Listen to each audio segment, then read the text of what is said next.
Bonjour à tous et bienvenue dans cette nouvelle vidéo. J'espère que vous allez bien. Pour ceux d'entre vous qui ont fait leur rentrée, j'espère que la rentrée s'est bien passée, que vous êtes bien dans votre nouvel environnement. On se retrouve aujourd'hui pour un nouveau speed painting et on est à nouveau au digital puisque vous le savez, j'ai depuis récemment Clip Studio Paint et je m'amuse beaucoup avec ce logiciel. Au niveau du thème de l'illustration, ma foi, on est dans mon univers classique, un bon gros chat et une magicienne.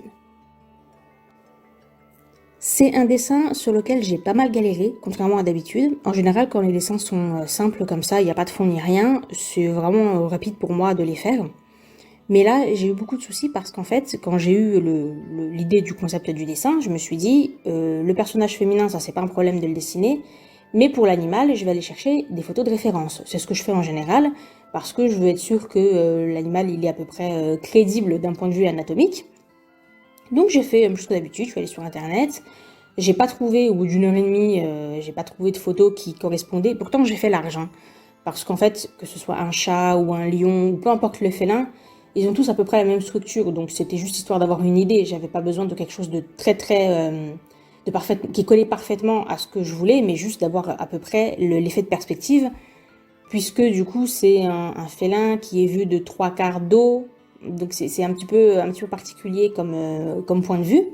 Donc je cherchais plutôt par rapport à ça, mais après l'espèce animale, je m'en moquais, tant que c'était un félin, ça aurait fait l'affaire. Et j'ai pas trouvé, après je suis allée scroller dans mes propres dossiers, puisque j'ai déjà des centaines et des centaines de photos d'animaux, j'ai pas trouvé non plus.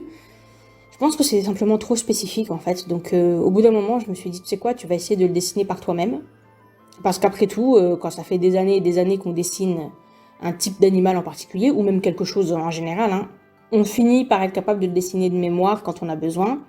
C'est vrai pour les personnages humains, puisque c'est ce que je dessine le plus, et c'est rare que j'ai besoin d'un modèle. Ou en général, quand j'ai un modèle, c'est juste que c'est l'image qui m'a inspiré, donc voilà, je prends le modèle pour le dessiner, mais c'est pas parce que je serais pas capable de le dessiner de mémoire. Vous voyez ce que je veux dire? Là, par exemple, la fille, je l'ai dessinée, j'ai pas eu besoin d'un modèle, je l'ai dessinée de mémoire simplement parce que j'ai suffisamment dessiné de personnages humains pour être capable de les dessiner correctement, sans avoir de modèle. Mais les animaux, j'étais moins confiante. Bon, au final, mis à part que j'ai gommé 300 000 fois les pattes, alors ça a été vraiment galère de leur donner une bonne direction et tout, mais sinon, dans l'ensemble, je suis assez contente du résultat.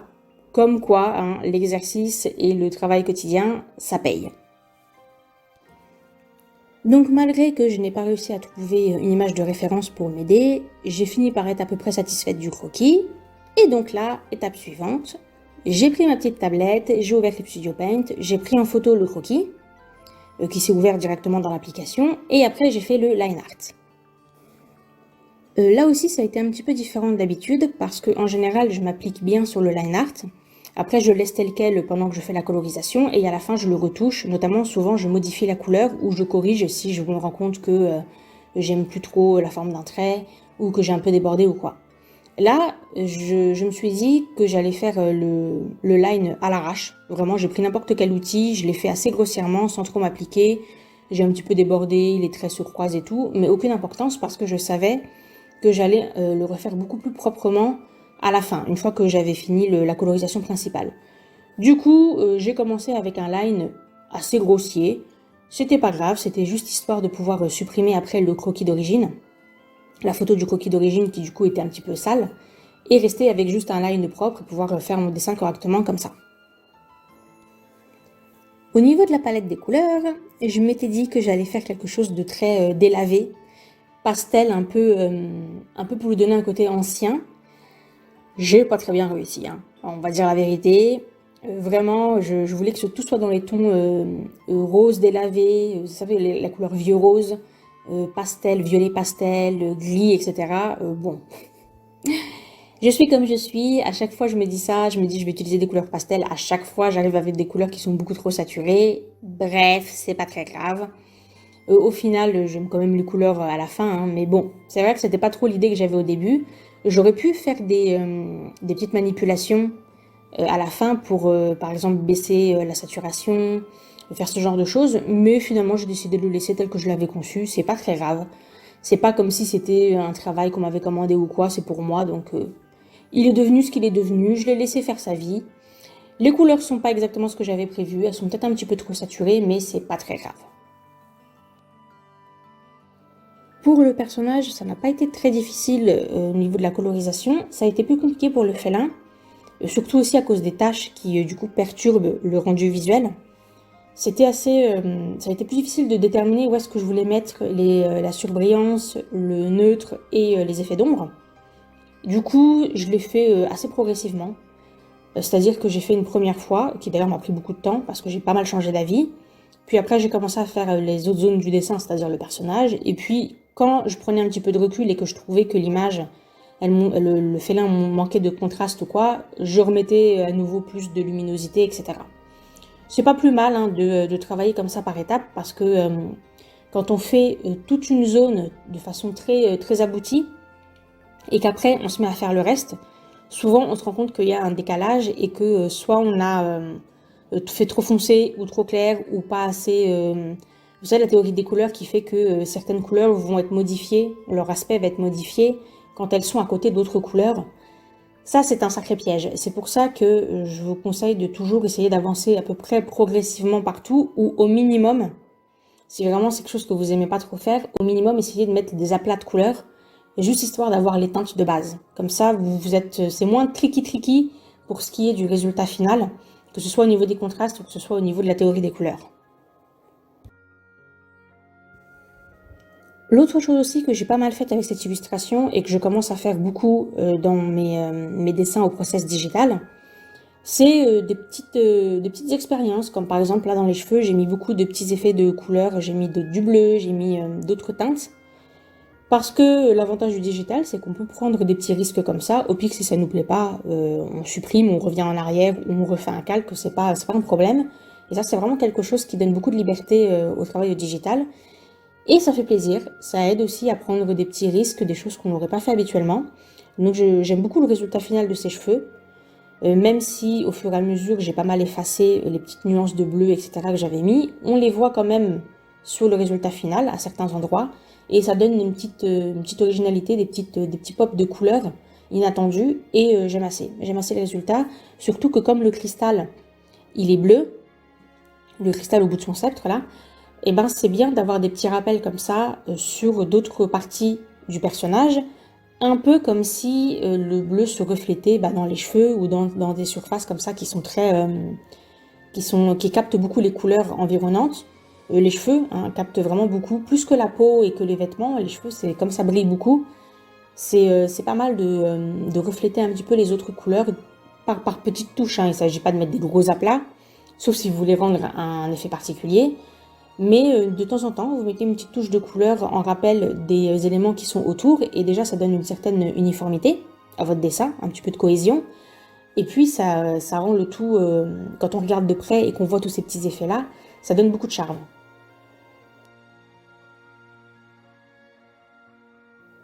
Pour les gens que ça intéresse, je vais décrire un petit peu plus précisément mon process étape par étape.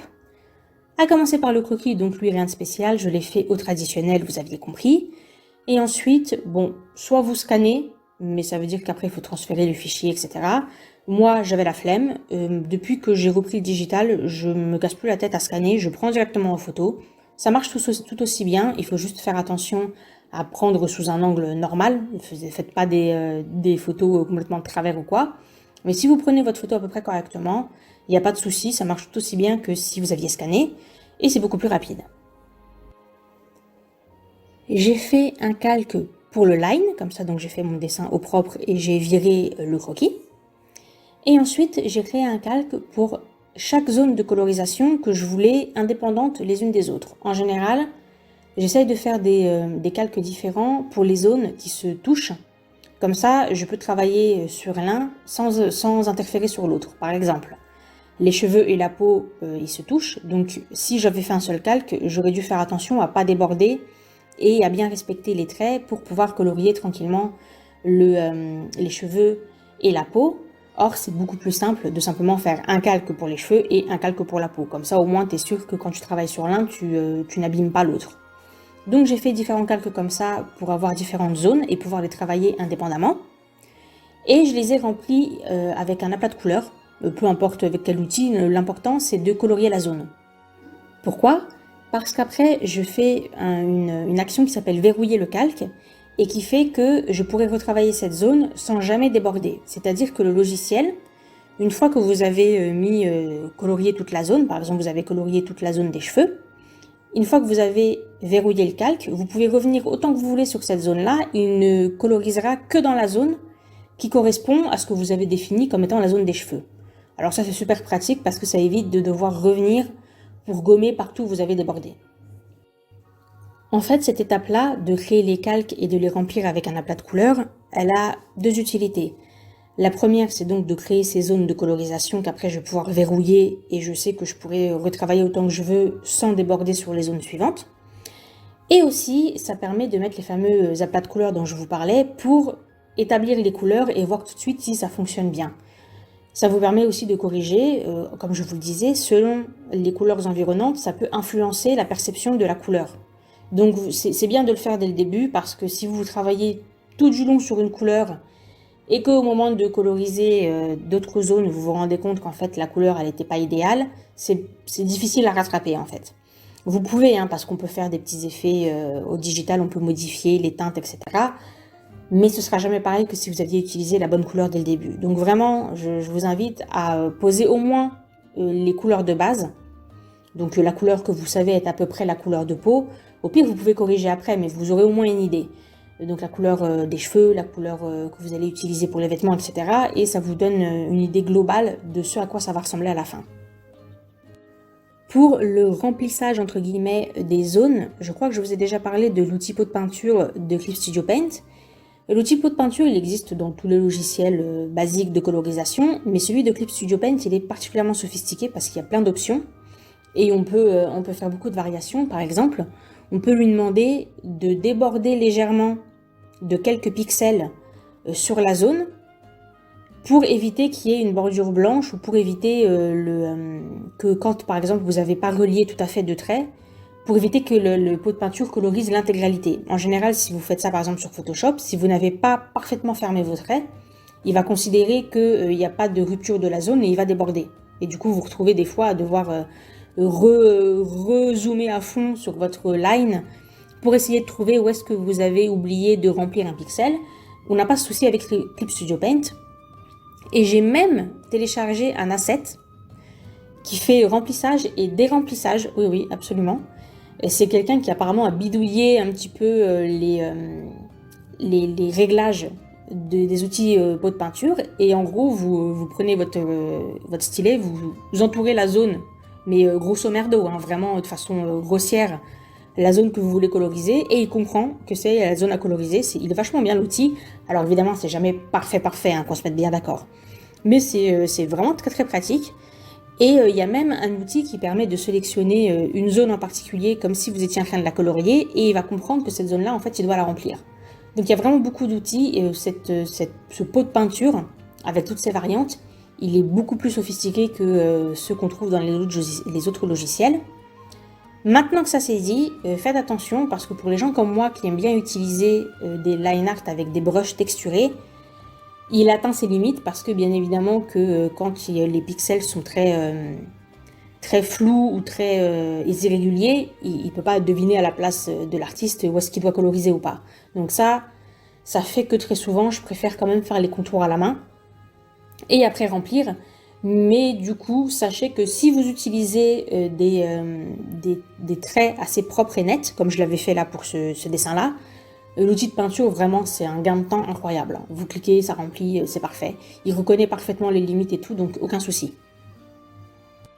Une fois que j'ai fait mes aplats et que j'ai verrouillé les calques, ma foi, c'est le moment où le véritable travail intensif commence.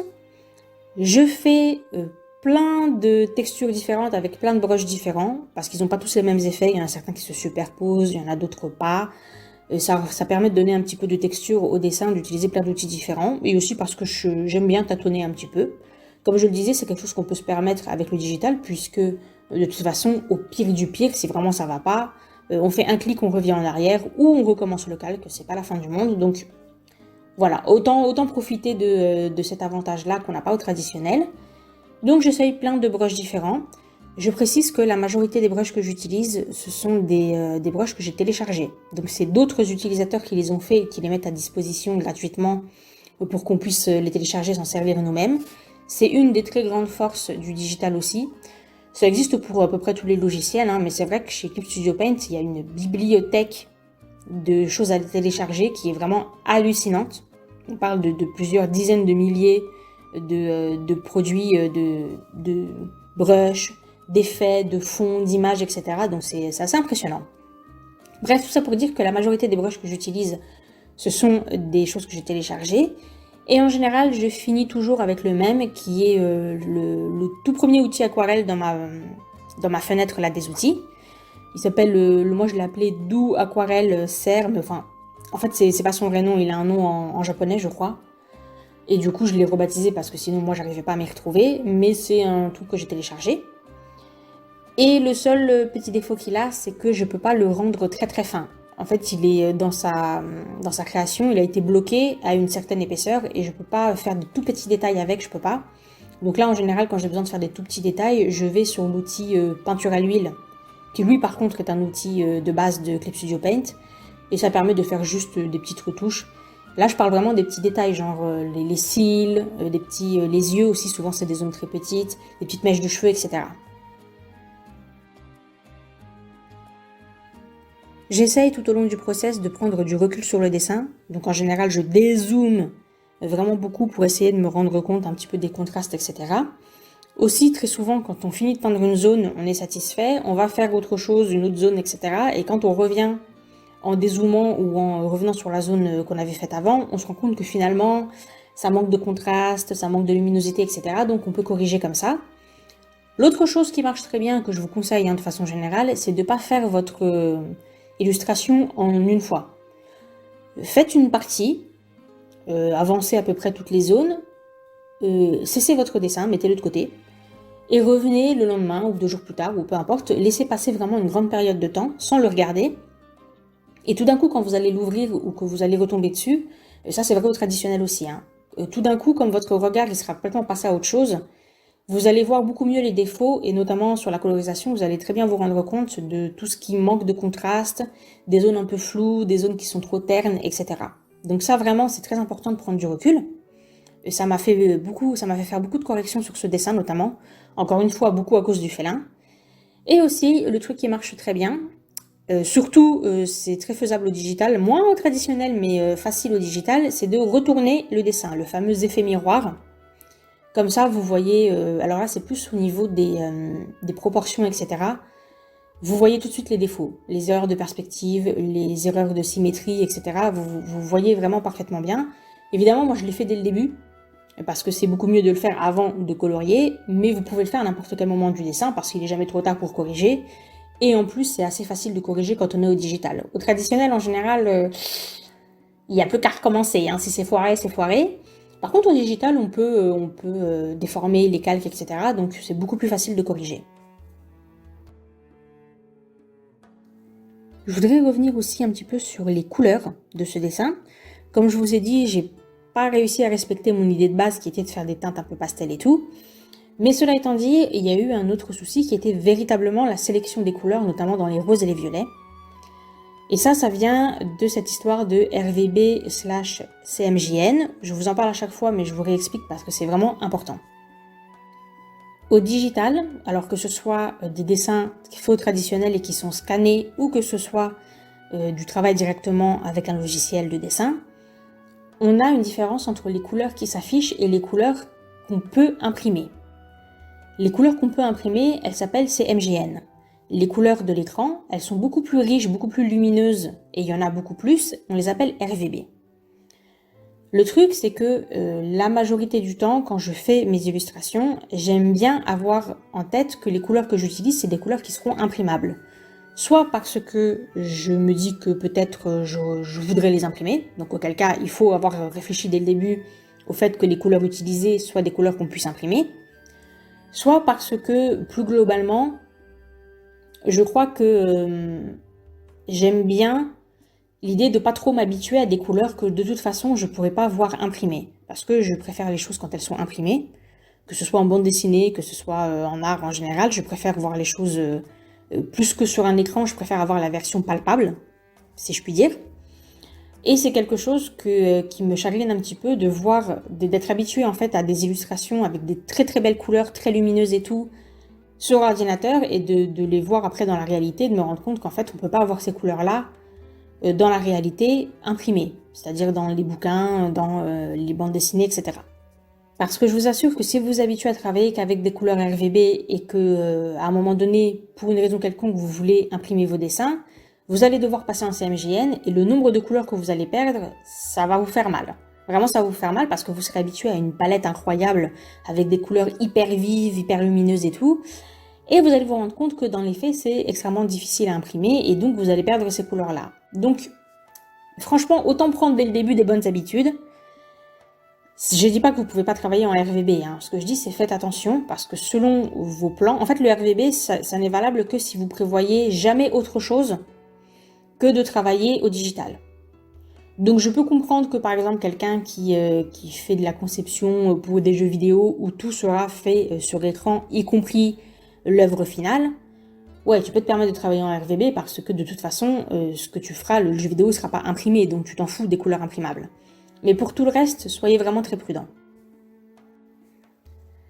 En quoi ça m'a posé des difficultés pour cette illustration en particulier?